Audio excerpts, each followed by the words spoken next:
Hey, well, hello, paradigm shifters. Welcome.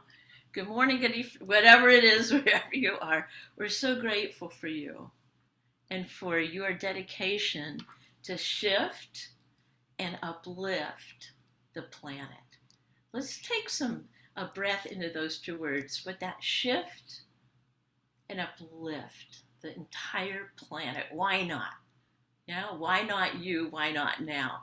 So, paradigm shifters, we're a global growing community. I just checked after Dream Builder Live, we're at 1,425 members, and it's so shifting to me. We started back in 2020 in August during the pandemic. We've been coming on Transformational Tuesday every week.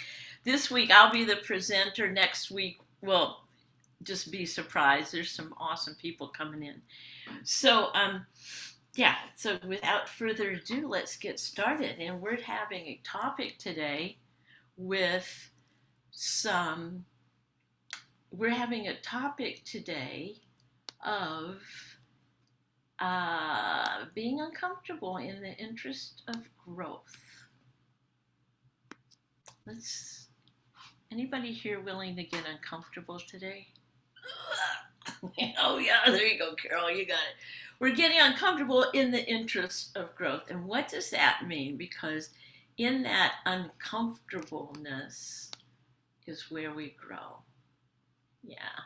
So we're going to start off with the Serenity Prayer. And if you don't know it, we'll just follow along. So the Serenity Prayer is one that has helped me throughout 25, 30 years now, where I can get centered and know about this acceptance word. So the Serenity Prayer, okay. God, grant me the serenity to accept the things I cannot change, courage to change the things I can, and the wisdom to know the difference. Yeah, accept the things I cannot change. Can't change another person. Accept the things I cannot change. Courage to change the things I can, which is me. Me and my thinking and my actions. And the wisdom to know the difference. Now, nobody is perfect at this. Well, maybe a couple people more than I.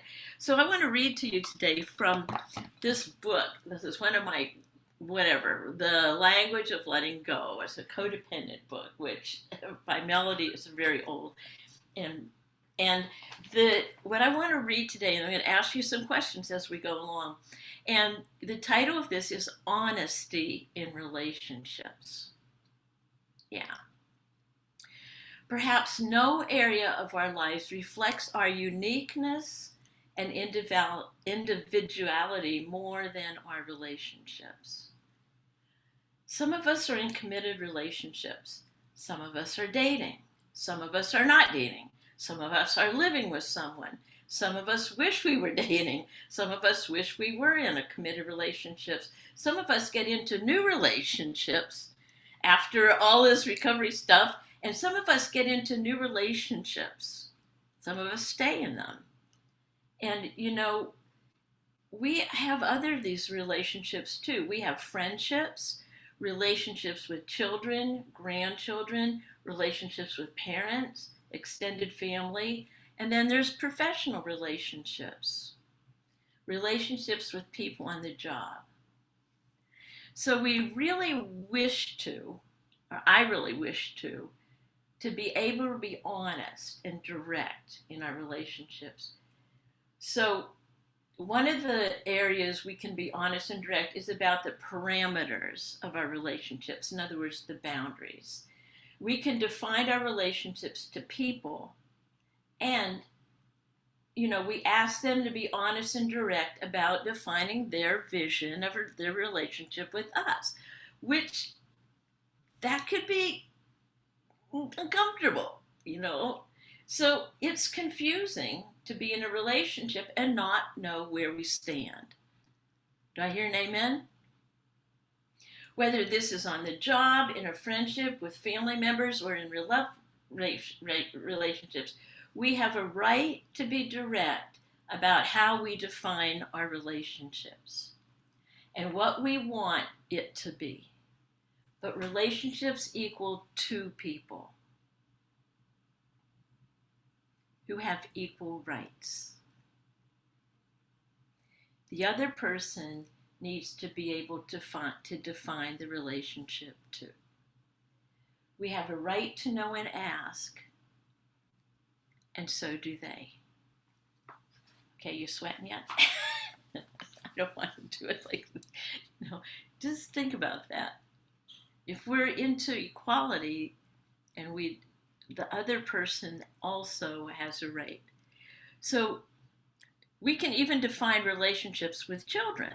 If those relationships have gotten sticky and exceeded our boundaries, we need to define love relationships and what that means to each person. We have a right to ask and receive clear answers. You might not get them, but we have a right to ask, okay? We have a right to make our own definitions and have our own expectations, and so does the other person. Let's breathe that in for a minute. So the clearer we can become on defining our relationships, the more we can take care of ourselves in the relationships. Bottom line, self-care. But we want to define it, have a vision of what we would love in that particular relationship. Okay? We have a right to our boundaries, wants, and needs. So does the other person. Here I'm saying that too. We could not force someone to be in a relationship or to participate at a level we desire if he or she does not want to. All of us have a right not to be forced. Oh, wish I would have read this. Like, oh, you know what? It wouldn't have sunk in back then. And this is like our content of our lives is curriculum for right now. So this is really good.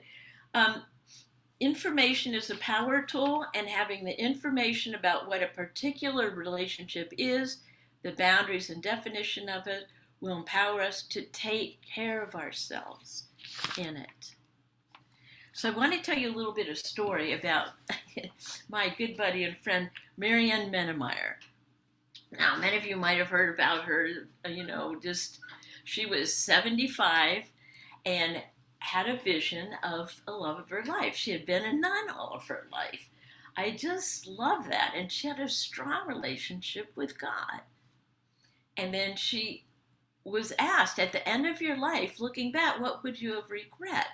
And she says, well, having a relationship with a man. She's 75. And so, okay, she went to work on it. Right? And she went and, defined it and everything. And it was a lot of paradigm shifting and work and, what is this? So during one of the events, she wrote a poem, and this is how she expressed herself, that she was going to read this to the love of her life. And she gave me permission. I have a copy of that poem. Would you like to hear it? All right, good. All right, take a deep breath in. Put yourself in the shoes of possibly you or somebody at 75, whatever, it doesn't even matter the age. And this is what she wrote to her beloved. It's a poem. Now, this beloved hasn't materialized yet. This is what she was, in her vision. Okay. Dearest beloved, had we met when we were 17, I would have brought my soul's dream of becoming a doctor, a poet, a scientist, a dancer. My gift today at age 75 is the me who is a healer, as I have forgiven myself and others. Had we met when we were 17, I would have gladly given you my young, strong, agile body alive with collagen and hormones. Today, I give you my body with mileage from the journey, my arms extended and wide, embracing all of you, my heart large and flexible, holding you. Had we met when we were 17, I would have brought you my basket of eggs. Today, I bring you a basket of freshly baked bread of the now. Today, I bring a bottle of finest wine, aged and joyfully transformed from the crushed grapes. Had we met when we were 17, I would be giving you the white gown of my virginity. Today, I give you my robe of many rich, vibrant colors, textures, aromas, sounds, with silver and gold filigree.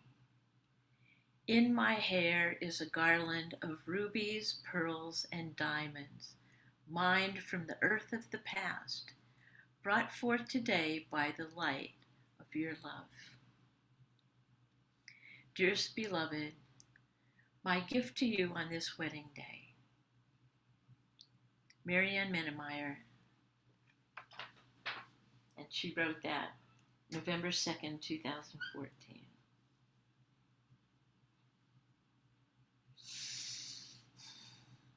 Well, here's the rest of the story. So, Marianne started dating. She was so excited. She's never done this before. And she had a date, and the guy was great and everything. And so she pulled out that letter, first date, and she read that letter, and she called up my mentor, and she says, I can't believe it. He hasn't called or anything. And I said, well, what did you do? She says, well, I read him the letter. And she says, well, maybe that wasn't quite the right timing for that letter, which, we laugh. However, sometimes we want to jump in, like this is my vision of relationship, not really talking through and getting to know someone and what their vision is. So, fast forward a little bit more, and Marianne did find the love of her life. His name was Wayne. At the time, he was 82. They have been living together since then. And I talked to her about a year ago, and they were moving in, and designing space for each work, and they're living this latter part of their life in a different, like a form of love that they are creating. So I wanted to bring that story to you because it is about honest and open relationships. So my call to action for you all, you who are watching this, is to take a deep breath in. At some point today, find a nice quiet spot. Find some really nice stationery, or not, whatever. But write a letter from your future self. From your future self. And all the love that you are giving and receiving authentically. So, to shift gears a little bit, this requires something called authentic conversations. Now, I would hear this word sweaty conversations. And whenever I would think of that word sweaty conversations, it meant that I'm terrified to have a conversation with this person. Perhaps it's something that's been going on and has not been healthy for years. And knowing that now is the time, if I'm going to end my life in a healthy way, relationship-wise, now is the time to go and do it. And then all the paradigms come up. I can't, they hated me in the past, all this stuff that you want to be honest and upfront. So the more I've been working with people, I thought, well, if we call it a sweaty conversation, that sweaty is kind of like a constrictive word. What if, and I love to keep using this word, what if we started out by doing one authentic conversation. Just one. Okay? And we all have sacred friends. Sacred friends are hard to love. They're they're the ones that are okay. What if we created a vision of what that authentic conversation would look like, be like, and feel like for you and also for the other person? Because what the energy you put out, you will get back. So if you're looking at a person for the conversation and you're feeling constriction, you're going to get constriction back. So you prepare yourself in love. Write a vision of how you would love that to go, how you would love to have that relationship be after you're finished and building. You could either build a relationship or you could cut it off. But I must say that the work here is expansion work, and you can't expand another person. You can expand yourself. It might mean no longer having that relationship. It might mean an expanded one. But ultimately, when you write your vision, know that in the end, you will have gone around that spiral and evolved to a freer, fuller person and who you are as a human becoming. Okay? So, write a letter from your future self. The second one, go to that calendar and put a date there when you would love to have this conversation, or have a conversation by when. Because when you put it on the calendar, the universe hears that as you're deciding, making a decision that this is important to you. And follow through. And once you do that on the calendar, you can go about your day knowing that you have this event there, and you'll start preparing your beingness for that conversation. All right? So let's take a deep breath in here. I know that's call to action. You know what? And you can choose to do it. You can choose not to do it. It's totally up to you and where you are on your timeline of life. And, we have this, let's see, beginning date and end date. And somewhere you're along that timeline. And remember, this is the infinite, finite. And wherever it is on your infinite timeline where they connect, that is the holy now. The holy now. So when you sit down and you're having that authentic conversation, it may be totally new to you, totally new to the other person. That's okay. It's an experiment with your life. And knowing that you will be there in the now, the finite's coming down, and the right words and the right energy will pour out with total love and appreciation for yourself and the other person. All right, take a deep breath in here. Okay, I want to end in a little meditation. Okay, so we're going to get centered. Take a deep breath in and close your eyes.